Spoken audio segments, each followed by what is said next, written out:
All right, welcome everyone. Hoş geldiniz. It's a pleasure to have all of you here. My name is Dimitar Bechev, and I'm a lecturer at the Oxford School for Global and Area Studies. It's my particular pleasure to welcome today as a speaker Selim Koru. For those of you who follow Turkey, read the think tank discussion about Turkish current affairs, both foreign policy but also domestic politics.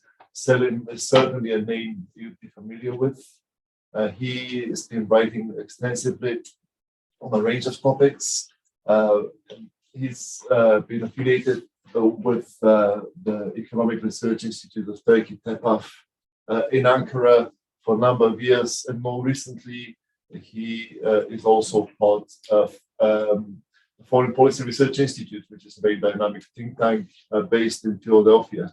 So it's outside the DC circuit of the usual suspects, with a series of interesting reports on various aspects of Middle Eastern affairs, but also Turkey emanating from this institute. And also I was pleased to discover that Selim is actually based in London, doing a PhD at the University of Nottingham as a political theorist. So this side of his beyond the analysis on current affairs. And it was a particular pleasure that he accepted our invitation to come and talk to us about the Turkey of today.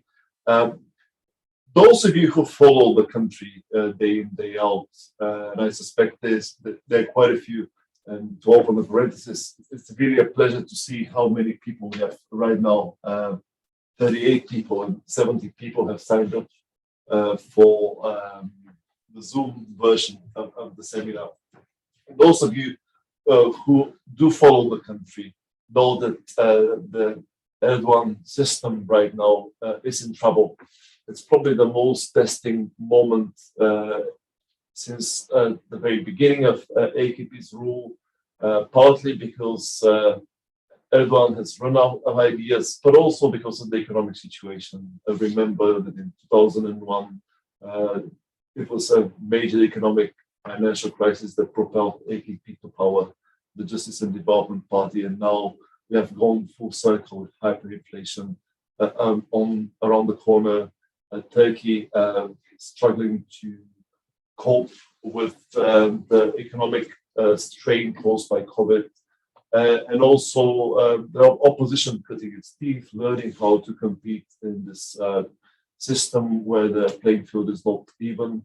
But they made gains in the local elections 2 years ago, and now we have another major election coming up in 2023, the centennial of the Republic. So late Erdoganism looks very differently from the heyday of the regime, if you will, 10, 15 years ago, when there was unstoppable force bringing Erdogan to the pinnacle of power. And there is no better person to give us some thoughts about where Turkey is heading and what is the state of play right now. And I guess we'll discuss both the domestic situation and Turkish foreign policy to some degree. And there's no better person than Selim Koru. Without further ado, I'll pass the floor to him. And there'll be another distinguished discussant, Sinem Adar, over there, our colleague in Berlin. Sinem is part of Stiftung Wissenschaft und Politik, the foundation of science and politics in Berlin, which has a very dynamic Turkey program as well. So she'll be stepping in as a discussant. But first of all, welcome, Selim, and over to you. Thank you, Dimitar, for that very, very kind introduction.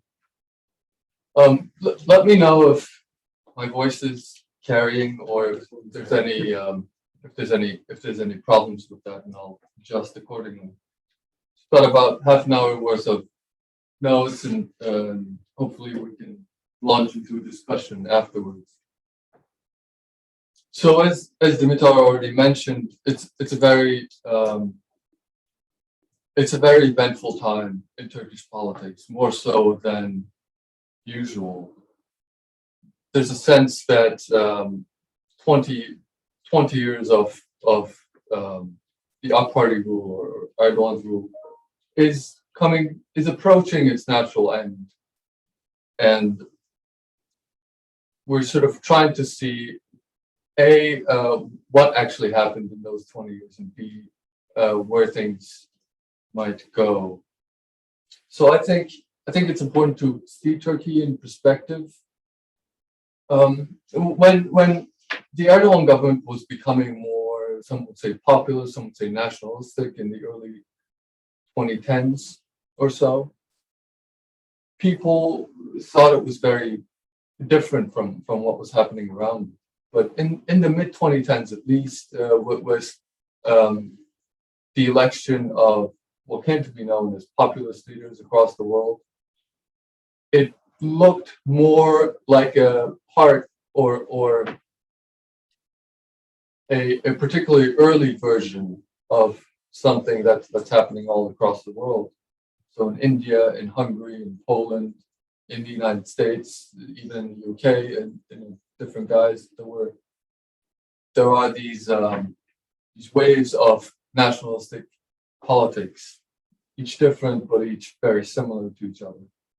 And I would say in countries like Turkey, where these political movements actually rose to government and actually seized control, there were really two patterns that they took on. They adopted a far right sort of rhetoric of civilizational change, of religious or neo-imperial revival, and B, there was quite a bit of what can be called, I think, a neoliberal restructuring, very quick liberalization, very sharp changes in capital structure.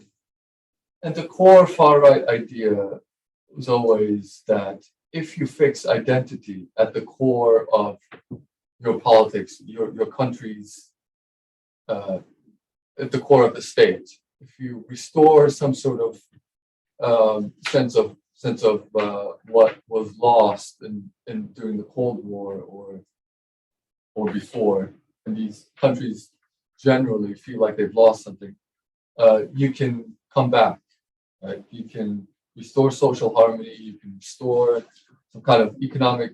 You can write an economic success story. You can achieve military glory. That's at least in Turkey's case, that's very much an idea that we see. So the Erdogan government, or the AK Party government, rose to power in 2002. And in the first 10 years or so, it was a coalition between Islamists and liberals.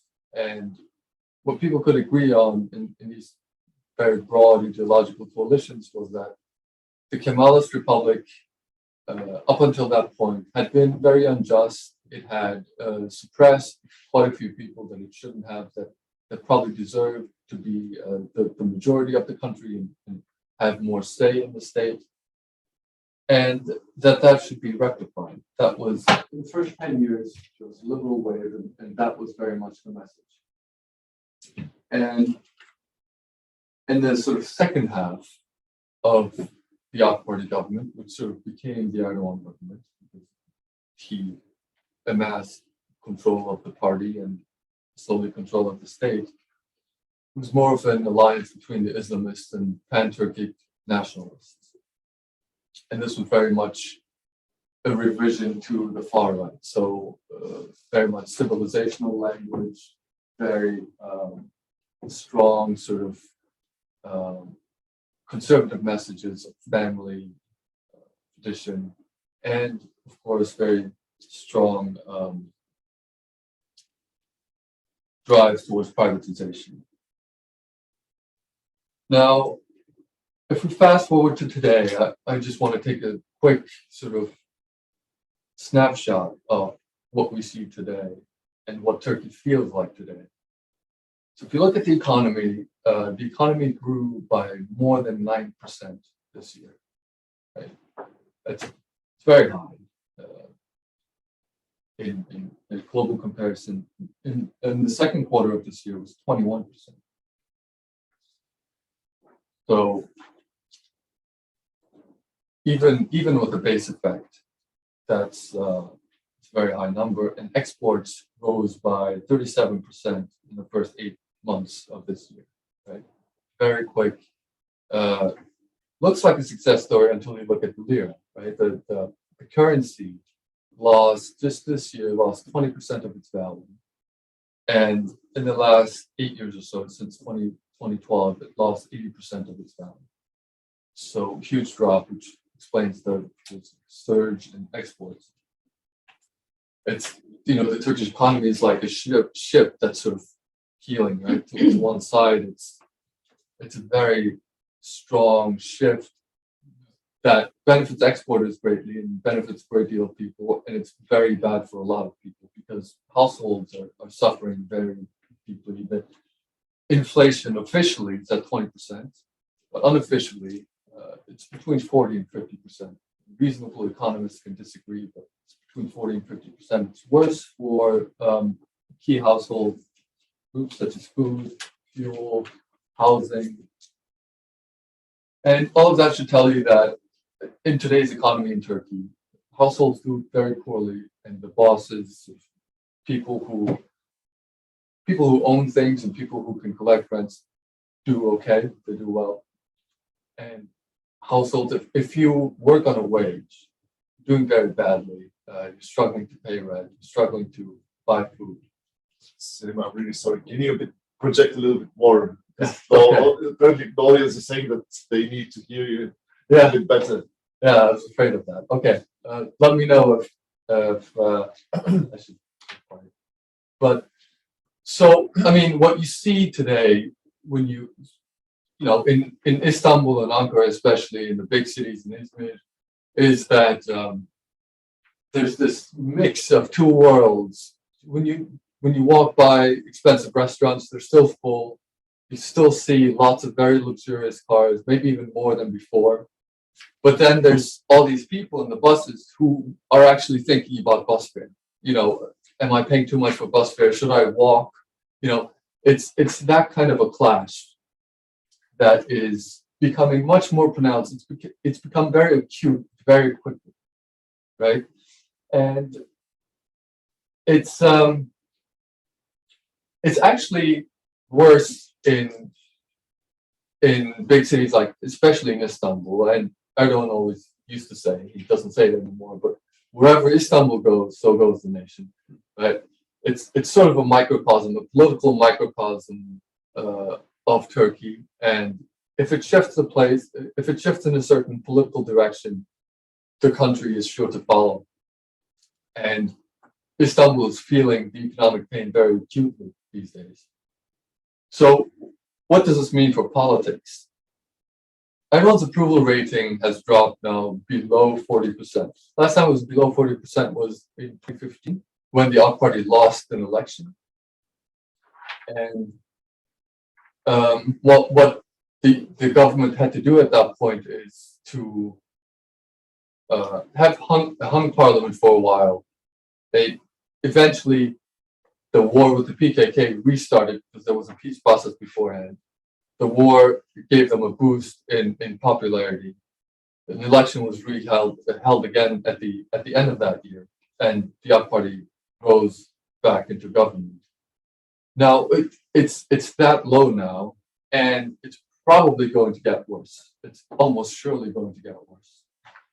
And considering how the economic management up until this point has been, there's absolutely no reason to believe that the economy is going to get better, especially with winter approaching. So we can expect approval ratings to slide even further. Now, when you look at the political parties, there's two big blocks. There's the governing coalition, and then there's an opposition coalition, and then there's smaller parties. Now, the governing coalition is at about 40%. The opposition bloc is about 40%. There's a 10% where you have the leftist pro-Kurdish party, the HDP. And there's another 10% of primarily opposition, small parties, right? Some of them are quite liberal. So that's where politics is. The Erdogan government is optimistically at 40% of the electorate. And in this environment, it's very dangerous, I would say, for Erdogan to hold elections again, because the entire ethos of Erdogan is that he likes to say the fate of Turkey and the fate of the AK Party are now one, that he is inseparable from the state, and that he embodies the nation in a sort of almost metaphysical way. There's a whole, talk to people at the palace, you talk to sort of AK Party supporters, there's very much this idea that this is a divinely ordained sovereign, right? Because the population is primarily Muslim and they vote for him, it is a sort of, his presence is almost divine. Right? That is the idea behind Erdogan's sovereignty. So it's never questioned. So he often doesn't feel like it needs to be approved in a popular ballot that, you know, he should be reelected. There's very much reason to doubt that he would hold elections again in this kind of an environment. So the question I've been thinking about is, did this have to happen? Could a more efficient type of Erdogan government have been more successful in its own goals, right, of becoming a sort of sole power that was independent of the economies and military powers around it, especially its traditional partners in the West? And I would argue, yes. I think the Erdogan government, that if we are to look at 20 years it's been in power, has been successful politically. It has shifted the political spectrum very strongly towards the right. But it has been, and is becoming even poorer in its policies, right? It has centralized political power and authority, but it hasn't really centralized the ability to process decision making, right? It hasn't been able to maintain the government apparatus that would create effective policy. I think it compares very unfavorably with Russia in that regard. You know, the government of Vladimir Putin, you know, whatever one may say about it, is efficient in sort of delegating very critical tasks of government to bureaucrats and people who know how to handle them, right? We wouldn't really think of Putin handling his central bankers the way that Erdogan has treated his central bankers, right? If Erdogan keeps firing central bankers, he effectively sets the policy rate himself. Whereas Putin, for example, has a bureaucratic background. He understands that the state works a certain way. You need actual political institutions with people, with professionals who staff them. Whereas with Erdogan, you really don't get the sense that he understands these things. He doesn't understand, for example, the intricacies of monetary policy, of the internet, of defense technology, of other countries. He doesn't speak any other languages. He's not very good at putting himself into other people's shoes, right? And that, I would argue, has led his government to be a failure in the policy front, but has been able to transform the country's politics. Now, could also talk about this sort of the I think the structural and global part in all this, this neoliberal restructuring and how that has created inequality that was bound to be very toxic for whoever was in charge. But in Turkey's case, there is one element, I think, that changes things and makes the crisis more acute. And that is the way that the government has managed the bureaucracy, has managed the institutional structure of the country. Here, I mean, we could make a distinction between private and public, but it doesn't really matter all that much, I think, in the larger perspective. And here, the Gülen movement is very important, I think, because the Gülen movement was or is still a religious order in Turkey that was very influential, and in the 80s and 90s especially, they built up a presence in the economy, across all sectors of the economy, in the media, NGOs, and most of that was legal, was above board. We're just, like the Mormons say, a religious group that was active and looked out for each other. But there was also a sort of clandestine aspect of the Gülenists. They would appoint their own people into especially key government institutions, and they would have them be sort of covert in those institutions. I would say, you can't really talk about your connections with the movement, but you should stay within the military, say, and report to us every once in a while. Right? So there was this sort of what came to be called a parallel hierarchy within the state. And in the 2000s, the Gülenists allied themselves with the AK Party of the time. And it worked out really well for both of these groups, for both of these parties, because the AK Party didn't really have their own network within the state. They didn't really know how to project themselves in official state institutions, especially within, say, the military or higher up places like, in the economy. And the Gülen movement was instrumental in that regard.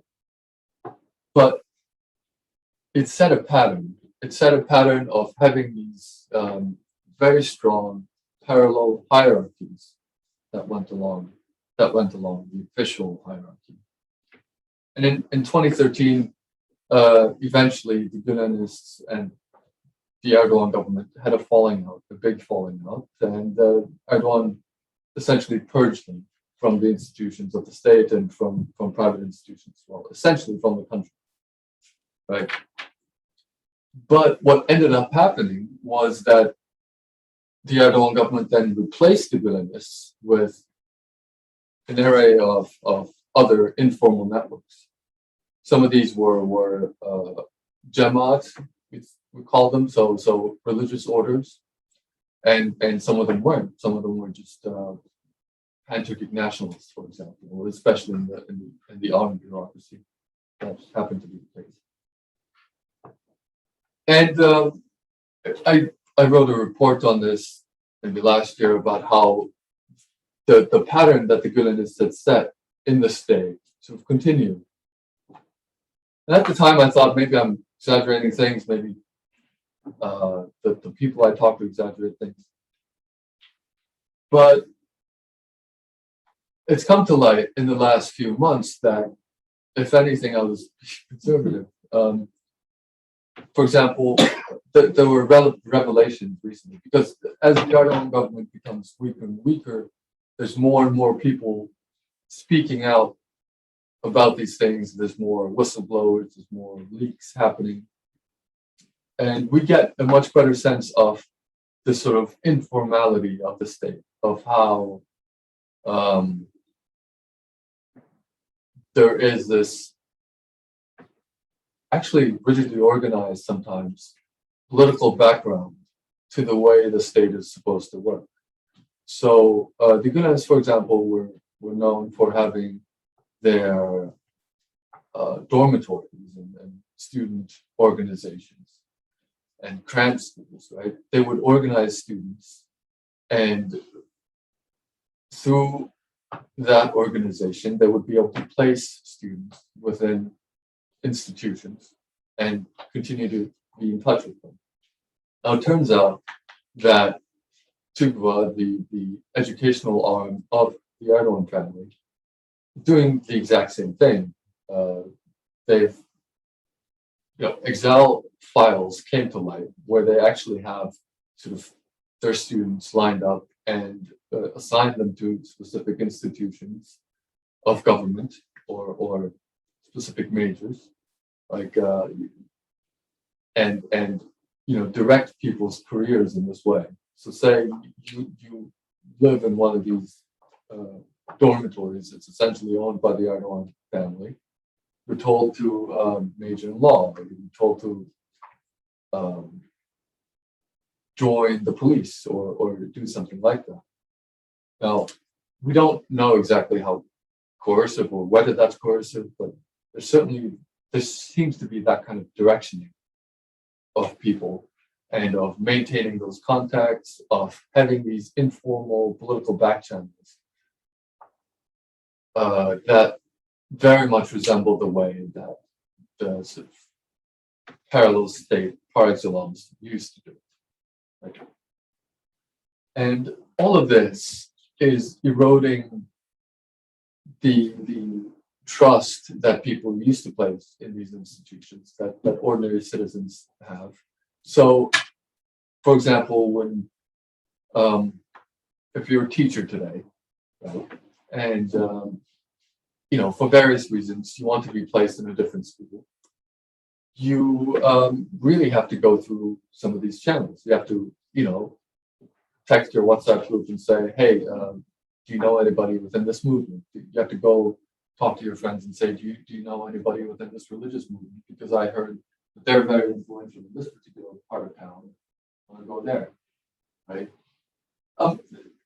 To some degree, these things, I think, can be expected in any country, but the extent to which it's happening, I think, is extraordinary and is creating a lot of resentment among people, because people know that some kind of a party is still going on, but they're not invited.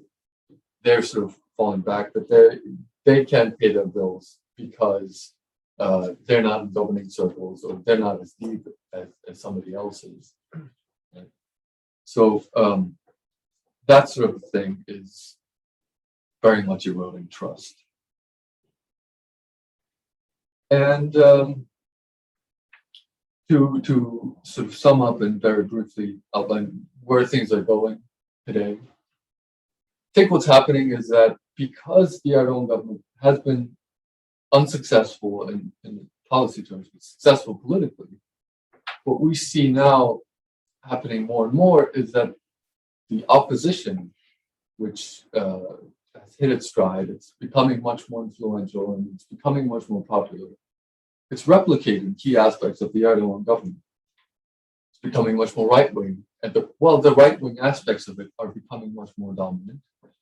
It's starting to talk much more the way that Erdogan used to do, and there's all these ideas of replicating the AK Party's success in 2000s, right? Of this creating this center-right, liberally orthodox government that can sort of restore some semblance of order. A restorationist opposition is taking place. And we see that very clearly with the opposition Youth Party, as well as with the CHP to some extent. And a lot of people these days, I'll finish with this, are talking about early elections and the possibility of early elections. Will that happen? Because that's all you hear here in Turkey about when and how these will happen, and whether your uncles, friends, cousin heard something about some AK Party member saying there will be early elections. I think it's very unlikely that the Erdogan government would choose to hold early elections. But you never know. These days, they're losing quite a bit of control. It's still very unlikely. But it's hard to sort of categorically exclude it. But I think we can be sure that A, the government has lost its ability to fix the situation, and B, that public discontent can only get worse. Thank you so much, Selim, for this for the result sociology of the Turkish state and its role in it. And needless to say, I have quite a few questions, but before I pass to Sinem, let me put one on the table outright. I'm using my chair's prerogative. It has to do with the external aspects. So how do you think this internal process of AKP adapting, the opposition adapting, Turkish politics entering a new phase, to put it very crudely, how this affects Turkey's role in the world, both in the neighborhood, with the European, since we had the European Study Center, relations with Europe writ large, EU, but also member states, but also more broadly Turkish foreign policy, how the internal links to the external. But before we get there, let's hear from Sinem. Sinem, the floor is yours. Thank you, Dimitar. I would also like to thank, before I start, Mehmet and Oton for the kind invitation. And it's a real pleasure to be here on this panel with you all. I very much enjoyed reading Selim's report entitled The Institutional Structure of New Turkey, which, as I believe, has formed the spine of his presentation today. And my comments mostly address the points that are raised in the piece, and from a rather analytical point of view. I think the piece makes a strong case in explaining Turkey's institutional transformation since the 2017 constitutional referendum and the subsequent launching of the presidential system in 2018. The new system abolishes separation of power between the executive, legislative, and judiciary and grants unchecked powers to the president. I quote here, in the absence of a credible constitutional framework, unquote, Selim argues, the state apparatus is replaced by formal and informal networks, including, quote, religious orders, political factions, organized crime networks, or regional hometown networks, unquote, that are lined up around the president, who sees and presents himself as the sole representative of the will of the people. And the 2000 coup attempt was perhaps the most influential stamp on this claim by the president. It's difficult to disagree with Selim's observation that today's Turkey is not only a showcase for a majoritarian rule by a single super executive, but it is also, quote, one of a few laboratories where the ideas of far right nationalists have been implemented at an advanced level, unquote. The piece traces Turkey's institutional transformation towards an unpredictable and loose network of relations to events and ideas, at times at the expense of undermining the role of psychology and emotions, particularly in the post-2013 period, which led to a growing atmosphere of insecurity within Turkey's state apparatus.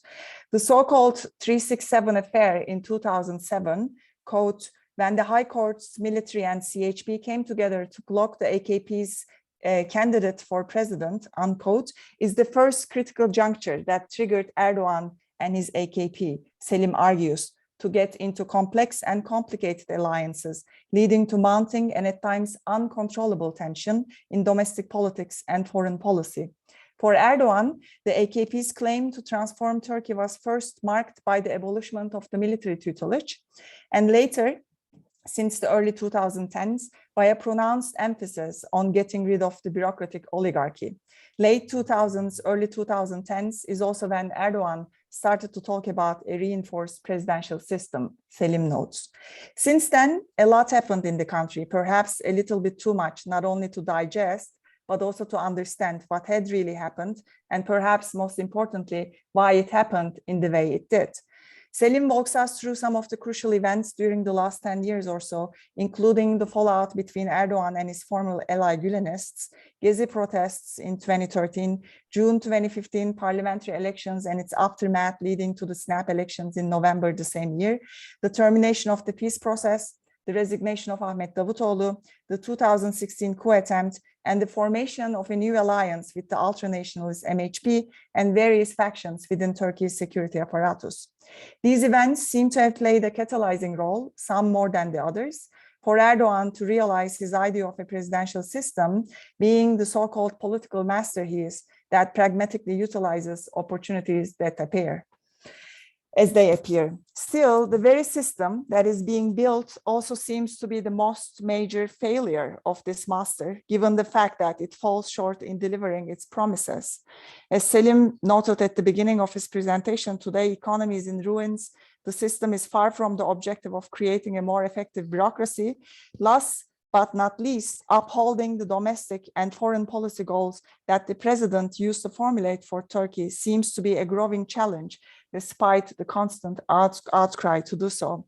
The president seems to be far from constituting the cultural hegemony that he longed for. Turkey is internationally isolated, and the rapprochement efforts since Biden's election into White House seem to be far from perfect. I have kind of like 4 questions more along analytical lines, as I said at the beginning. I agree with Selim's claim that, and I quote again, the Gülenist saga is the single most determining event of the AKP era, unquote. And this is mainly because of the effects of this saga on the intrastate dynamics, as you powerfully demonstrate in the report. But I also wonder the implications, and I guess this is kind of like goes back to Dimitar's question about the current moment. So I just want to kind of like take the aspect of external dynamics and look at it from the past. I wonder the implications of Turkey's long-lasting struggle with the so-called Kurdish question on the one hand, and that of the Syrian war on the other, for the institutional transformation of the state apparatus. To what extent do you think these 2 factors have also played a role in shaping changing alliances within the state apparatus? Relatedly, I'm also curious to hear whether you think that the competition among these different formal and informal networks that dominate today the state apparatus is an intended or an unintended outcome of the institutional transformation, and whether the president has full control over these networks today.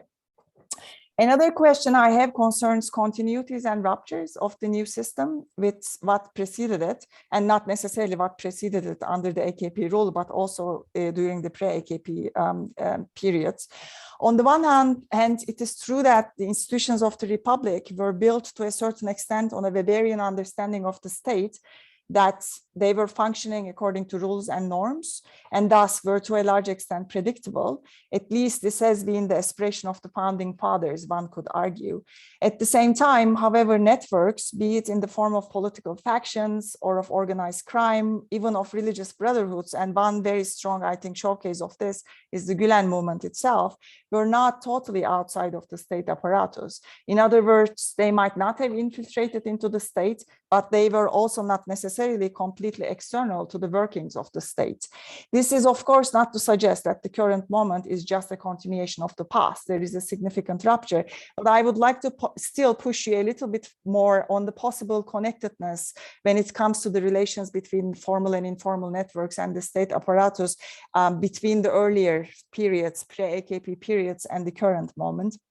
And last but not least, and again, I kind of like as a follow-up to the last point, I also wonder if there is an alternative reading is possible to kind of understanding the major institutional transformation that the Turkish state has gone through in the last decade or so. Your analysis suggests that this institutional transformation was triggered by the resistance that the AKP elites faced by the old elites, if you will, in 2007, and the alliances they entered into as a result. That came with massive conflict and competition, leading to tension both within and outside Turkey. Would an alternative reading that pulls the starting point of the analysis to the post-Cold War era possible in your view? That is, what if the current crisis is kind of like is a continuation of a crisis that started when the Cold War ended, a crisis of the Republican institution, torn out Republican institutions that were not able to deal with the ambiguities that were created by the end of the Cold War. Thank you so much. Thank you, Sinem, for this comprehensive and in-depth review, and also your questions at the end. I think they speak to some long-standing debates we've been having with people looking at Turkey. So at this point, I'll pass it over to Selim. But before I do that, I'll invite everyone, both here in the audience, but also online, to formulate a question. So those of you who are following us online, use the Q&A function for convenience sake. And Selim, you can take the questions in whatever order you want to. I realize these are very profound and extensive, but it's your call how you tackle them. Yeah, there's quite a few, and they actually dovetail pretty well with quite a few foreign policy as well as domestic, and linking them. So, in terms of foreign policy, I think Erdogan wanted this period to be his foreign policy period. He thought of it very much that way. And he didn't really want to think about domestic things anymore. He felt like he had already done that, he had mastered it. He wanted to talk about geopolitics. He wanted to talk about, he also wanted to talk about sort of next level technology. He wanted to talk about electric vehicles, and he now has a space program.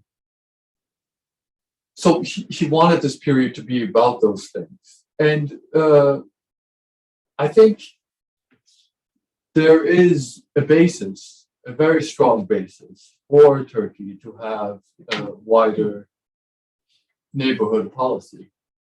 There's a few papers now within the sort of governing circles that actually point this out, that I think have some merit to them, saying that Turkey could actually form a sort of nexus between the Balkans, sort of African countries, some sub-Saharan African countries included in North Africa, and sort of the Central Asian countries, right? It could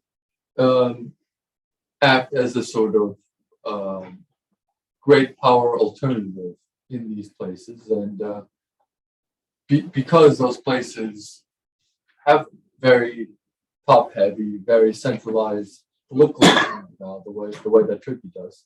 So Erdogan, for example, he was recently in Africa, meeting a whole slew of leaders and talking to them, setting trade goals, has excellent relations with Ukraine, for example, keeps setting trade goals and having some very productive talks. So there is a basis for Turkey to increase its already wide geopolitical footprint. The problem, of course, is that Turkey doesn't have its own house in order, and things are spinning out of control. And again, things are very centralized, so they're very hard to manage. So this could also bring us to Sinem's questions of, for example, Syria and the PKK. Are those issues not critically important? She reminds us, as you know, the Gulen issue. I certainly agree, especially Syria in general was very, very important, I think, in the whole creation of new Turkey, of the sort of Turkey that was different from the 90s and different from the Republic, more civilizational, right? Syria was very, very important because it was the first time that Turkey engaged in significant cross-border operations. There was, it had to organize, it had to learn how to organize by itself, militia groups, to do quote-unquote big boy things like, you know, talk to the Russians, for example, coordinate the Russians and the Iranians and all these things. Things that Turkey has been wanting to do since at least the Cold War ended, which takes us to her last question. I mean, a lot of this, I completely agree.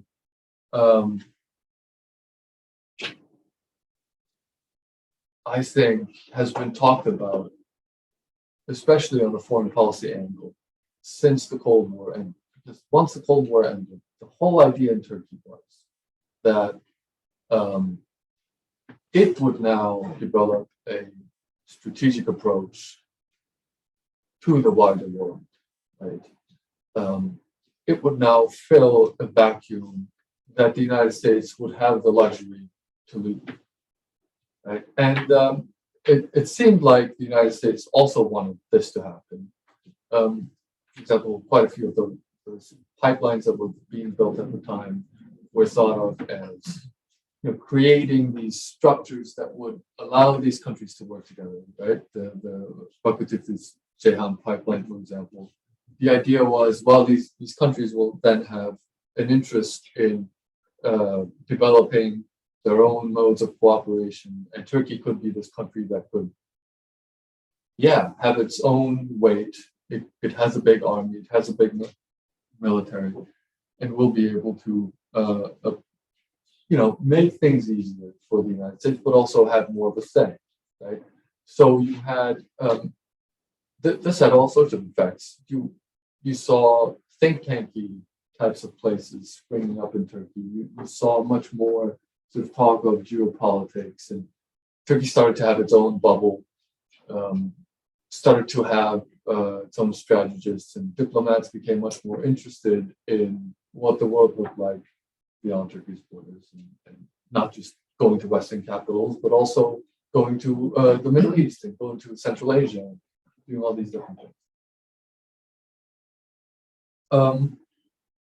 And then one of the questions was competition. If we are to, for a second, go back to domestic politics, is the competition between the sort of informal networks intentional? To what extent can it be intentional?